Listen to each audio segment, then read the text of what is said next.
بسم الله الرحمن الرحيم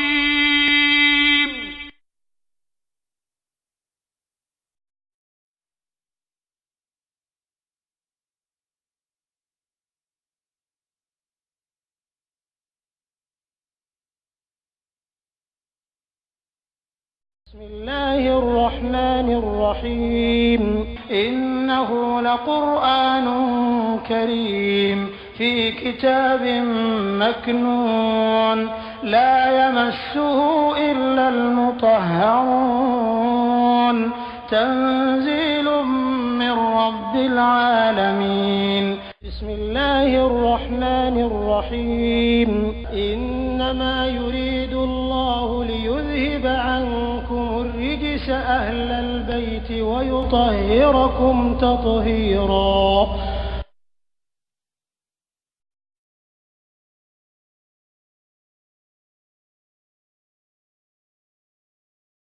وإذ محمد لامين كفرك كمويه قال موسى نبي موسى يفرك لقومه أيا فايا جمع بلجري إن الله كما سمعتوا على يأمركم هي على باو جمريا قرنا أن تذبحوا فكانت دوكه بقرة مثل دولا قالوا بني إسرائيل كوي كانتو أتتخذنا أقول نبي موسى بودمنا هزوا يجركم قولي لا بسيط بقاي قال نبي موسى يكانتو أعوذ أقول نبي تنا بره يني بالله على فيو أن أقول عليك أنا كفيو من الجاهلين كفيه بس كم غلا بوشي كفيه ده نانا إنه تمو غلا بوشي أيوة أمنا سميتي أيوة أيه بني إسرائيل كاو وردا جلن دولة بنا دامتي éducation na parce que depuis on a ma fera moi mais éducation bunda là jogodon bunda bani Israël kaw ayo ka bara do fle ko kanin fo mugoni wa izi bo dele betela oh ni ni here bade te ala yake awli o ko fo yo kan ko yoro fle ka ko se alama ako kira ma fo ka mugoye nabila Musa ya afo aka mugoye kwa laba unyamaro ya kwa kan bisi befa misi ifali sababu mina konga foka se korana ko yera mina di andoni me mina konga foka kuma yenyo so teriela bani Israël kaw jogo dogo la jogo ci da jugu ko jugu wala du me dien kan harbi jugu to parce que ala te mantondo ka jogo do takala kala korona kono na jogo to na ke furo e ka di dien be ma na bela ke dien be ka sene furo e ka bo kisa to leta no te ko shama ne timana depuis dien dano na e to tomo kisa ula ko lu la kale ayi yoro mu tomo ulu le bela ke ko ye mo mena répéter adaba den jamala fo ka ta dien wuri abo histoire to le tomo kuma c'est des points forts et des temps forts bani Israël kaw jogo dogo la jogo ni cheka jugu ko jugu o jogo to fana be bi mo la no e muye na foro kanu ay bani mondial america la jogo le na foro kanu ambe o kisa la te ay bizi fara de kuma isigi be na foro kanu ka bani Israël ka kan na foro kanu warala ko jugu awa wo jogo yi fana wole be adaba dew bela jinkoro dogoro kambi akode naforo dembe sina bay war kuso parce que konna ya ke donc abe naforo soro il est prêt do yo kono lo bala kuso babe 200 abe de dogoro ka malo o dembe wuro akoroke ya fakay aka nyimo hey c'est à dire abi die 3 nya jugu kan wa tiga jugu de foite wari ala kuna ti bani Israël ka ye wari kanu die be wari kanu bi ka bla fen benye mira sunyati o ye wari kanu ko jugoni abade manche do tellement que amalo abe wani soro sra fe akamuke atara bade manche ayere bade man pro atara wori fa aya bade manche assassiné ka fa ka su ta dogo la ka taa bila waritigiw ka quartier la ka don ka taa bila olu fɛ yen sɔgɔma ka kule ka pan ka muruti k'a yɛrɛ ɲɛ wuli n'a b'a yɛrɛ bɔ ka bin dugu ma ko k'ale dɔgɔ ale balimacɛ faga non ka mankan ci o y'a kabila mɔgɔw fana bɔra ka fara a kan jɔn don ko a ye ninnu min kan ka balimacɛ faga fo k'a nisɔngɔ sara girigara olu dun o m'a min o m'a bɔ karamɔgɔkɛ kabila fila ka la ɲɔgɔn cɛ bandi kɔkɔ ni a bɛ dugu ma ten n'a bɛ fɛn fiyɛ tasuma na dugu k'a ɲaga a dun wusula o taara o ko bɔn n'a tɛ ɲɛ ala mɔgɔw n'a ɲamina olu de b'a ɲɛnabɔ ko bɔn cɛ tilelen min bɛ yen n'a tɛ nata diɲɛ kɔ an ka se o fɛ yen Nabila Musa alayhi salam n'a ɲamina dɔrɔn kuranɛ ko tɛ kira ma k'o tɛna sɔn i ta ma hatta yuhakimuka fima shajara bainahum ti sɔn i ma dɛ a bɛ ɲamu ni ɲɔgɔn cɛ n'o ma bɔda sɔrɔ sisan i b'a ɲɛnabɔ k'a d'o ma dɔrɔn suma yusallimuna n'a ma guwan jɔn ko ten ni basa kun ma tigɛ a tɛ diɲɛ dɛ n'a ɲamina olu yɛrɛ ma bɔda sɔrɔ sisan u bɛ n'o kunbiri ban karamɔgɔw kɔrɔ o b'o yamaruya laban to yɔrɔ la yen hali n'i ko a ma ko a ye joli ta k'a kɛ kuruwa y'a ten na a b'a kɛ parce que yɔrɔ ma y'a bolo tugun mana sɔn ɲɛbolo ma wa n'a ɲamina ten maa ɲumanw de b'a ɲɛnabɔ o y'o ɲɛ filɛ gauche à droite a bɔ yɔrɔ tɛ yen kabila bɛ ɲini ka ɲɔgɔn mako sa voilà kana kɛ o tiɲɛniba sugu ye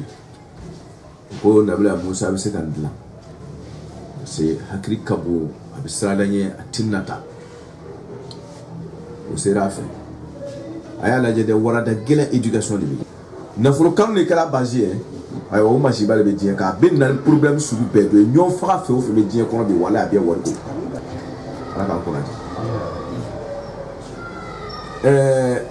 Nabila Musa alayhi salam o sera ma o ye kuma fɔ a ye a k'o ma cogo di ko inna Allaha Nabila Musa ko ma ten ko inna Allaha ya'murukum an tasbahu baqara ko ala le bɛ aw yamaruya ko a ka misi dɔ faga n bɛna leçon ni n ko a bɛ éducation ɲini o n bɛna o fana di ka fara nin kan kisa laban de fara nin ye ten mais a bɛna n'a laban fɔ c'est à dire o événement de tɛmɛna Nabila Musa ka sɔrɔ k'a fɔ ko ala b'a ɲamaruya o ye fagali de kɛ wariko de kosɔn pour que nisɔngɔ ka sara olu ka dumuni kɛ k'i balima faga o diɲɛ kanu de k'o bila baara in na et puis o sera kiti guwanna sisan o sera Nabila Musa fɛ o bilala misi faga la o senfɛ o tuma kuma tala misi fagali ma mais kuma misi faga in sigilen bɛ mun kan o de fɔla nin ye ok éducation bonda min bɛ yɔrɔ in na jogo bonda la an ka kuma kɔnɔna warada dɔ in na ko ɲama sɔsɔ a bɛ na ni masiba bɛɛ de ye mais e t'a dɔn parce que i kunkolo dalen bɛ ko dɔ de kan o kosɔn i bɛ ban i ka ɲama ka yamaruya ma o masiba de bɛna ban i sarakaw cɛya ten ɲama sɔsɔ wari kanu bɛ yen an y'o dɔn o warada b'a kɔnɔ ani ɲama sɔsɔ aw le ko a tɛ sera k'a ɲɛnabɔ a nana Nabila Musa sɔrɔ a ka so kɔnɔ k'a d'a ma n'a ye min fɔ a t'a to a la karamɔgɔkɛ a y'a bila yan o y'a bila yan a y'a bila yan o y'a bila yan karamɔgɔw sabalilen don k'a lasurunya o tuma na ni i ka ɲɛmaa kuman'i fɛ i y'a faamu o i m'a faamu o maa m'a fɔ i kana kunnafoni ɲini dɛ mais savoir k'a to a ta la n bɛ yɔrɔ point kelen min d'i ma faut pas vouloir savoir toujours les points tous les petits détails faut au lieu de fouiller les c'est-à-dire en ta forme tafasil mufassala détail misɛnninw bɛɛ lajɛlen fouiller ka bɔ n'o bɛɛ lajɛlen ɲɛ i b'a ka sɔrɔ k'a to ɲɛmɔgɔ ta la n'o tɛ e tɛ sɔn mais toi e tɛ ɲɛmɔgɔ ye o détail misɛnnin bɛɛ tɛ se ka f'u ye parce que y a pas capacité u tɛ kelen ye o tuma na kumabaw de bɛ d'i ma mais ni ne ma bɔ n'a misɛnmisɛnw bɛɛ a liri mun bɛ dugu ma ka bɔ n'o bɛɛ ɲɛ i t'a to a la dɔw fana fasa jalen bɛ ten de tant que n'olu ma wo kɔnɔ bɛɛ le ye fewu o tɛ sɔn bon o wo kɔnɔ tɛ se ka yira bɛɛ la fana n'an ko an b'o fana kɛ fana an bɛ bila retard la tuma dɔ la quoi o tuma ɲɛmɔgɔ bɛ na dɔn a bɛ ordre de di dɔrɔn a y'a kɛ ten a y'a kɛ ten a y'a kɛ ten i de ko non mais mun na an b'a kɛ ten fon ne ka bona wo kono ye abeto nya fo la jugu ba ma ko sa ya utmana des fois a détail se ka di be ma ça c'est a deha na be se ka di ma nya fo di tante ban utmana nyamu wala bato e jago ya de o wala dali bambura éducation bonda de bambura ti mais ni ma femme ito de son bain femme kono c'est très très important mara sonya wa iz kala mu akuma ya gurban dite amitan dite wesa su semen wa iz kala ko forget manamina nabla musa kala musa nabla musa forget le qawmi aka mo wi kene ko bega chenike inna allaha kum masam ya la ya'murukum wa masaba alitede anna nanfe nebla kuma mi fo ya mabone yoro abola alali nabla musa ko alitede inna allaha et puis aka inna do allahu la mutadawla parce que anyave nono na ko o daka gbere o ti so mo tama akona ka ta kilu be do alaba ko allah ma fa ye do wala tede allah yere jati wole be kuma infora de aywa inna allaha ya'murukum allah de bawo nyamoro la ya'muru fil mudar istimrariya bi kini flana madat usulake ama fa ko madatul amr fi sigatul amr wa fi madatul amr sigatul amr c'est comme on sako izhab sigatul amr mais amuruka bizihab wa madatul amr amuruka bizihab wo ka girin katme izhabuka abiye wujubu de firo amru bebe wujubu de mais madatul amru ka wujubu ka girin katme sigatul amru ka wujubu ka we usul dasu bala ga fana baji ما يقول إن الله يأمر بالعدل والإحسان مادة الأمر إن الله يأمر بالعدل سودي أني ما نمرا أني إدلو وتكرر أمر بالعدل نجى يأمر بالعدل كفارك تم إدلو كا دوني مادة الأمر دوني سيغة الأمر دكورك جريندوي نبلا موسى يو وردا جرن جيكو هي إن الله يأمركم دورتي ميكو فورني سودي كي impossible qu'à désobéir ni banama ni ma ko fe helete parce que amuru mi medina ni ate soso ko inna allaha aw na kitimi na ko ala ko ka foye ko ya amuru ko ale araba o nyamara ko gelena antazbahu ko de wala taala de ko aka kantigere ke bakara ta misila ko anga kiti ga nanga misigantige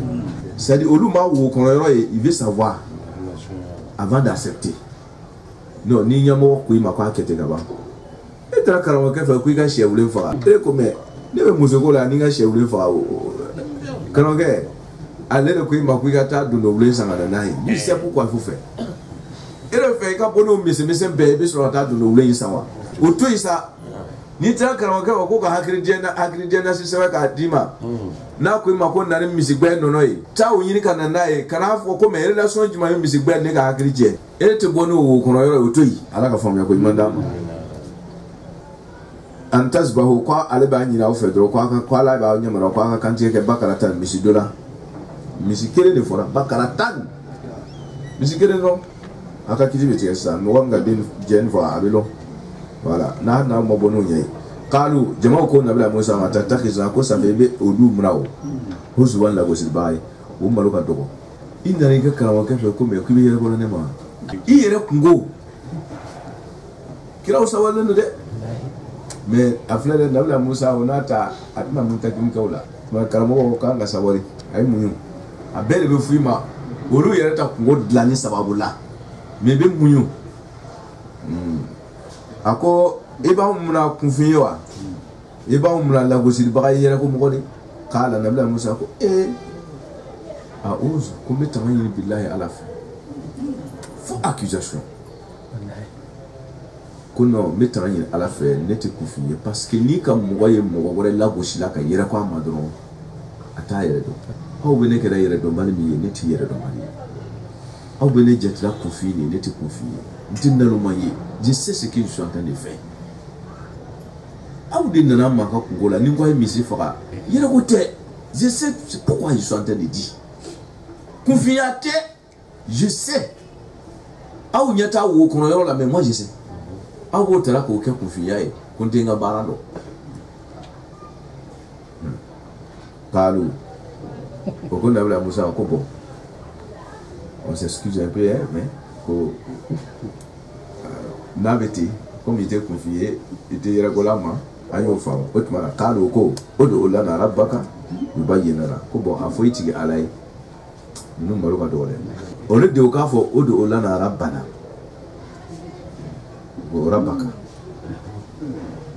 Abala akara bube ko nyabo ko itigi ala wele de o ka fo ko antigi ala c'est dit il va loko ko de ko ngoro la quoi na ma nyabo dro be yere quoi obe tigel maya do be na ko so bo yere bo kuma na tuma be ka be ke na bla Musa na tigi ala c'est do prele no quoi ala ka kisi otmana obe ne fe o ka ngola de ni kadla anyera na madlano o prendre qui libuti o kuma sugu de be o système de be kuma lati nyam ko doye o do olana rabaka ko ka atige ala wele oduye yo bayen ala ka bange ke lana oduye ma hiya mo le misini sani ko mo ko bayen ke kwa anyafo kanye sadi ke amanya fo kanye sadi ala ma anyafo kanye nabila Musa ma anyafo kanye ni mo doye dai mais ala mu nyunu do nabila Musa mu nyunu do kwa be sa dana ya avec mis pièces à la terre, Nabi Moussa terre. Au bout il y a les pièces là ti, ni nyama sosoni. Kala, Nabi Moussa comme innahu, comme masami ya lai, yakulu, avec inna do abela kagere. Yakulu masale be afola halsini, innaha, comme misi toyi, afola kwa ka bakaratu mi kantigay. O misi toyi, bakaraton, misi dolo, la faridon, misi korob, misi musokorobate. Wala bikurun sunguruni yɛrɛ fana tɛ c'est à dire misi musokɔrɔba tɛ k'a fɔ k'a ma den fana sɔrɔ o fana tɛ misi ma den woroban o tɛ min yɛrɛ fana ka den woro fɔ den woro tigɛla ma o misikɔrɔba kɔrɔlen kɔgɔgɔ façon nin hali a tɛ se ka lɔ ɲɛnama nin olu fana tɛ voilà a ko cogo di bawarani ahsant awanun ako cɛmancɛ mɔgɔ do cɛmancɛ misidi awanun bawarani ni bɛyina zalika o fila ni ɲɔgɔn cɛ c'est à dire musokɔrɔbaya ani sunguruniya cɛ zalika ni yero a bɛ o fila ni ɲɔgɔn cɛ o tuma a kɛra bawarani ye ala ka faamuya ko ɲuman d'a ma voilà n'a fɔra ko i taa saraka san ou bien saraka misi san ou bien i taa min kɔrɔla fɔ c'est-à-dire saga feerela yɛrɛ ale yɛrɛ jɔyɔrɔ do n'a bɛna wula fɛ sɔrɔ ale fɛ a b'o kɛ moins cher k'o di ne ma fana i fana b'o ta ko i bɛ teri ka saraka bɔ dɛ kana daba kɛnɛ i ma kiri nin sanfɛ wa ala ko bɛ teri ha n'i bɛ fɛ ka min o min kɛ min falen b'a nin na kiri nin o de b'a ɲɛ baara bɛɛ bɛ ten hali n'i bɛ saraka bɔ i ka dereke min kɔrɔla fɔ n'i yɛrɛ ma don ka ɲɛ dɔrɔn i kun gosira yɔrɔ la a bɛ sɔn ka fara i bolo ten o faralen fɔ ka o fiɲɛna quoi a magayala fɔ ka se degré dɔ la i b'o de saraka k'o k'i de mako dilan o man fisa mana sunya koro ma ko k'a kɛ bɛɛ na zalika min b'a fari b'a nin na o de ko zalika faf'alu ko a ka dɔn o ninnu tɛna baara min kɛ a ko faf'alu ko a y'a kɛ dɛ a ye kɛli kɛ ma fina to umaru na a bɛ ɲɛbɛlɔ ni min kɛli kalu o ko o do o lana ko nabila Musa k'ala wele hali bi olu tɔgɔ la rabba k'a tigi ala la yuba ɲini ko ala ka a bange hali bi ko parce que min fɔra a ma kɛ olu sago ye ma lawnuha ko misi in couleur ye juma ye misi muso min ko fɔra nin a couleur toi tu veux pas faire un peu des efforts même y a quoi hein? Et puis il veut faire ka détail misɛn bɛɛ faamu a fɔra cogo min na il faut partir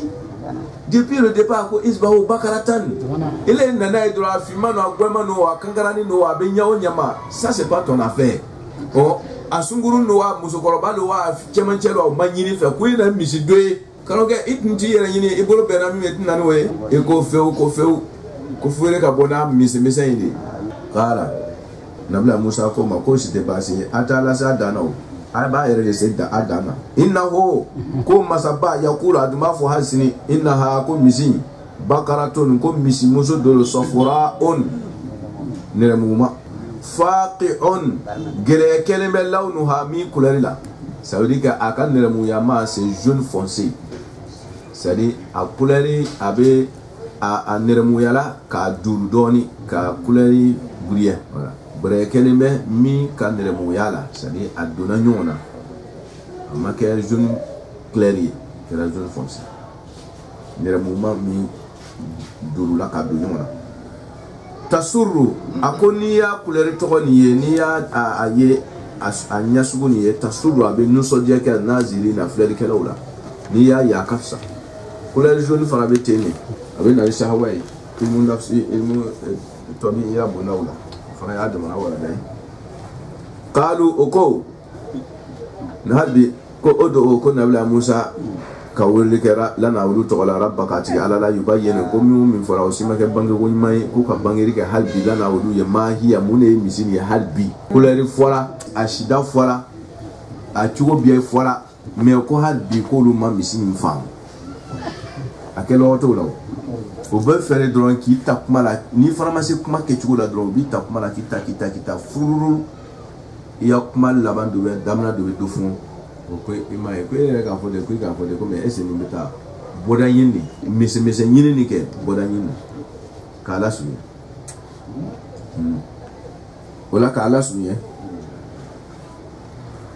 okay wala sa fa mahia mune mise innal baqara kuy kalo misi yere tashaba kwa bonyo yala alena uluka ma ulu ye o kuma saka mugala toke ala ko bakara tan me muna al ko bakara ko innal baqara kum misi ala ko bakara tan ala ma fo bakara o fe ka mugala ke kuma la ki nyami o kuma la ko so ni karamoto ni sigiri me bena do kuma kede ki piezi faut être beaucoup attentif présent innal baqara ko misinke tashaba pa nyamina alaina uluka o do ka fo innal baqara ta parce que baqara tu na benya foro yo do do wala de ko oh wa inna kodu uluka ta ke mis baqara ni ke jinsu yesisa pour que ka ko compliqué ka nyami wa inna qulu insha Allah o kuna jero kala wuri ouais note o donna ala gasila ka do ala gasila o nana kuma do fodo ala magalola wole kera o kuna o boyoro foyo ko fieni wole kera ya yoro aga imamu bote ko no tumani kelmatu ne utiliser mako sare tumala wa inna ko olu insha Allah kuna ka jale la muhtaduna ko lo kana ba ko la muhtaduna de ko boborola ko lu ba kana ka ta misini sori ma o buna na ka jale ala ko basita kuma aya ko kalfa ala ya ga mashiatula ko bi fe kala qala nabla musa ko ma innahu ko masam ya la yaqulu abafu innaha ko misin alma ko innahu da innaha ale ba ta korosina harbi bakaratu de forayo ale na yere mawdu ka yere ka ke bakaro de nabla musa janton ba yere la toujours ko c'est ni kuma la sar koroma voilà parce que il faut gagner il faut être toujours attentif innaha ko misin bakaratu ale misin mo zokere no de do rema fay la zalulun misi koloninte atemu woboro jurula asilinte tusirul ardo qabe du goro sere misi koloninte ka ko abla me mo woboro bala la nabe senege wala tasqil hars ayrete ji sama corona ka ji sama corona ne ka ke auka daga babawla ni kata di daba to mako lami parce que ni koron ka du choko de la ou bien ni daba ka shawbulu na be fe ka juru fie ka bon beti se ka sama bon otuma obe juru siri daba la juru fie berbanjiri abe ta fa corona c'est ça daba beta daba ta to do ali juru sama ça jibe bo ba bon daba to bo mi wala ma olugo ka fe mu ni abonu otuma ji sama misite seneke misite mo koro ko borola misite musim borola wote musallamatun mislabla lendo ko mislabla no abe yara ko dominika sagola binde tike kana ka ko la shiyata ala ko bala adaini kuma ako mota duna o fora dro ala ya fo kallo ya fa mashama asera dana kiri fla saba ibe mgoya fe akola shiyata ko tagamasen dogone tey fiha misinatun Allah ma foray na fure ake kana ditayi qalu uko al'ana ko sisale sa jita ko le nabla Musa na sa depuis mi forani nabla Musa mana nche ko al'ana ko sisale jita ko le nabla Musa na bil haqq nche ça dit ala mi fo ala ma che fo nabla Musa sisale nche ala kan kisi ayo bari wasamo ala kan ke ni modèle ou bien fazabahuha